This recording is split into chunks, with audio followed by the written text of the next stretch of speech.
Hello twin flames, welcome to my channel. Whether you're new or you're coming back, thank you for being here today. We are welcoming new week, new energies, and new readings and updates. We just had the 7/7 portal. I did a special reading on that, and even though we are beyond that point right now, if you haven't seen it, please have a look, watch it. It does give you certain clarification of what this portal meant, and then of course you can check back with yourself, with your DF, wherever you are. You know how relevant it is, and how maybe it provides more clarification onto certain events in your life and why they're there, right? Because a big part of the spiritual journey is actually circling around understanding why we go through certain life experiences, what are they trying to show us, to teach us, how to enlighten us. And the same goes for relationships. They're all spiritual assignments, right? And the more questions you have, the more helpful and useful these energy readings could be for you. And let's be honest, we always have some questions. So anyways, today we'll do our usual spread, our usual read. At the end, we'll pull messages between the twins. Today, I'm being guided to use the Hermit Tarot deck. So this is what I'm gonna do. But also, the emphasis that I'm getting for today is gonna be around karmic experiences that we are going through on this journey. So the first question would be specifically around karmic energies and what kind of lessons are we learning, what are we experiencing, each of us, each of the collectives for DS and DMs. Then we'll get some guidance on what to do about those, right? How can you facilitate or get the best possible outcome of the story? And then the third one will be, of course, messages between the twins. But I will start with a little oracle card, as always, and we already got something for the feminines. Narrow pathway, tread thoughtfully. So at this time, we keep getting this message over and over again. It's not about quantity, it's about quality. And that can go in many different scenarios and contexts. So take it how it resonates for you. Basically, at this time, there's no rush. If somebody or something is rushing you externally, build that boundary to give yourself the time and space that you need, or get more information, whatever you feel guided to. But don't rush yourself if internally you don't feel good about that choice, or you don't feel ready to make that decision. It's basically like I'm getting the message, you don't have a lot of chances for failure. Like, you don't have too many tries, like to do it over and over and over, and oh, this didn't work, let's try this, let's try that. No, the opportunity presents itself, and you're supposed to have good judgment and make good calls there. What do we have for the masculines watching?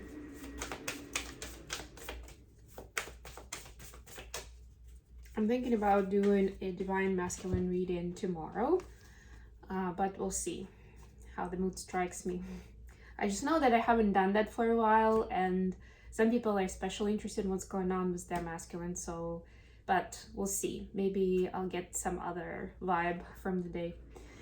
Masculines, and I apologize for the noise. They are vacuuming the hallways, so of course the timing couldn't be better, but you never know. They show up at different times, so it's not like there is a schedule.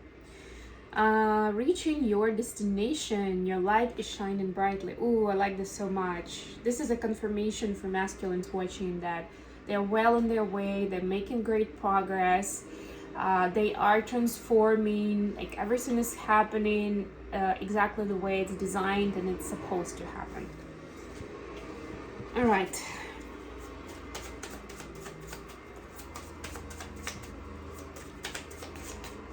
Let's see what we have with tarot. They're gonna be gone very soon, I promise. Bottom of the deck, Lovers. out of all cards. Let's get some clarifiers. I'm only putting down 4 cards today. It's not like me at all.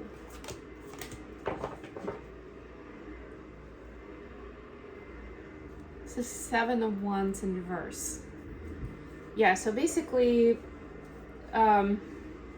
neither of the twins wants to continue the fight or the struggle or the conflict. And for some, it's going to be more of the internal conflict.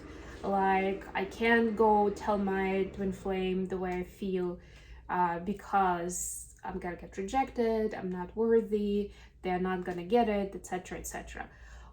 So it could be an internal conflict, or it can be external, of course. If you're in communication and you're not seeing eye to eye, you're not on the same page about something, there is some disconnect in values and preferences, right? So that could be an external conflict. And of course, it's quite tough when there's a lot of love between people, but they're not really aligned in terms of applying that love in the 3D space, in day-to-day life, right?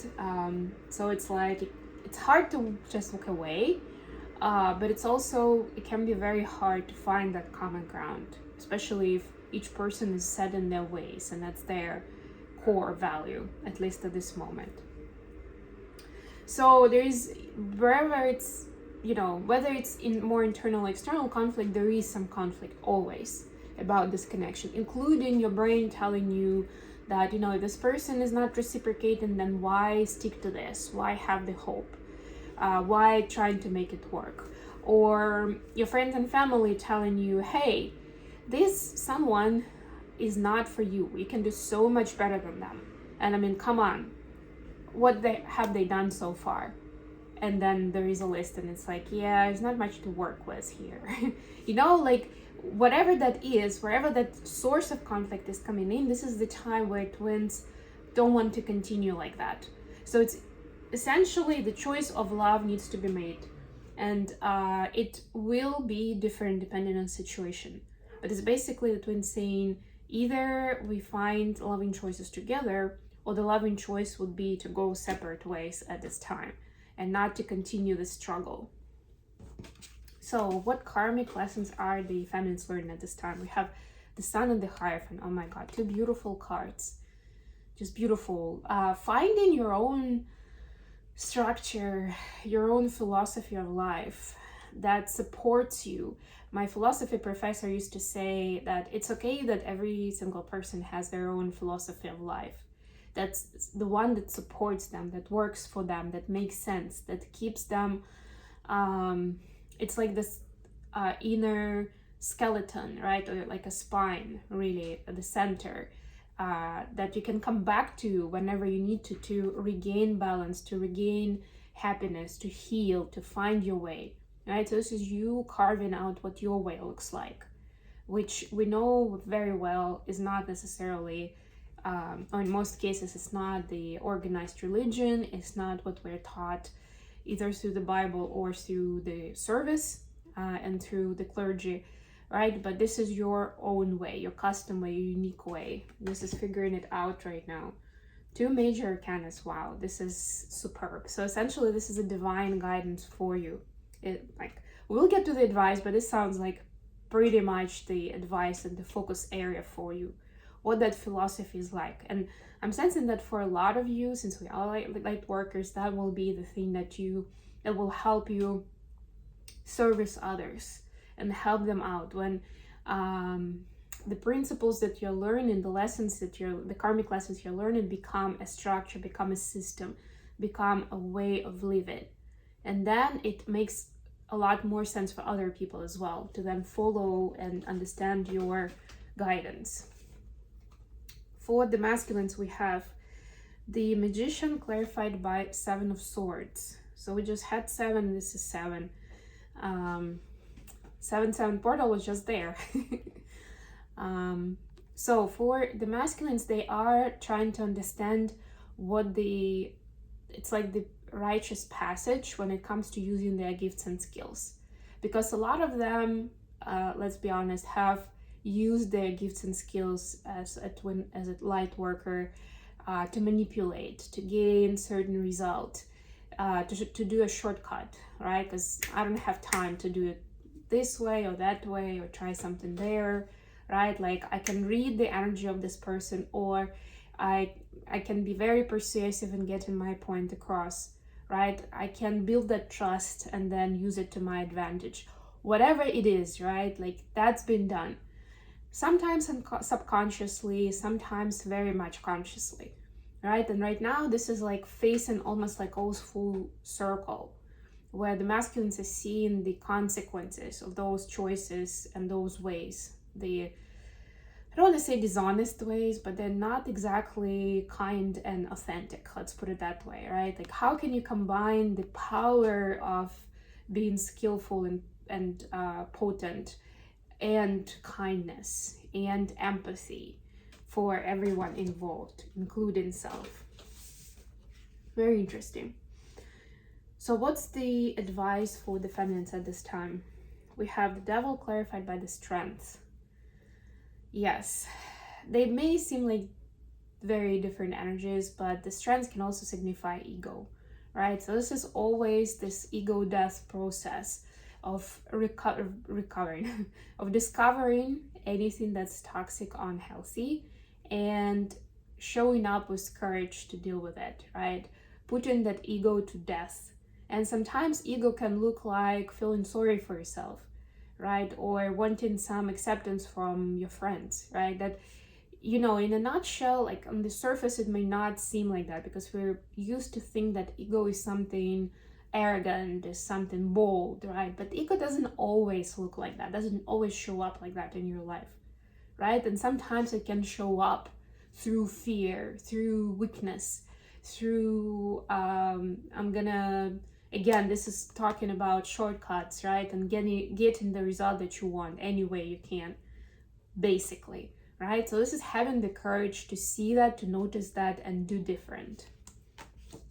And you are getting scenarios from the universe, because again, 2 major arcanas, like feminines have gotten all major arcanas in this reading, just saying, right? But you get the guidance from the universe, you get the scenarios, the people, places, and situations where you can see that and practice doing things differently and growing from it.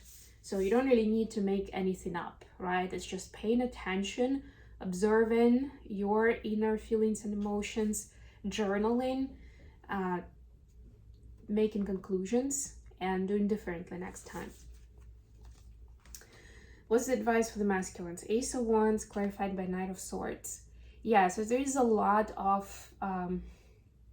that masculines have to say, but it's very important to, again, combine it with empathy and wisdom, right? So the kind of the machismo, the masculine bravado, when it just goes through and is spoken out, is acted out on its own, a lot of times it lacks justice, wisdom, kindness, and love, right? Because again, this is ego playing out, or there may be a mixture of ego and love there, but it's hard to tell a lot of times, right? So consideration, it's almost like think twice before you do something, especially if it's a big action, if it's a bold message to the world, to someone specific, right? Like have that extra filter of wisdom.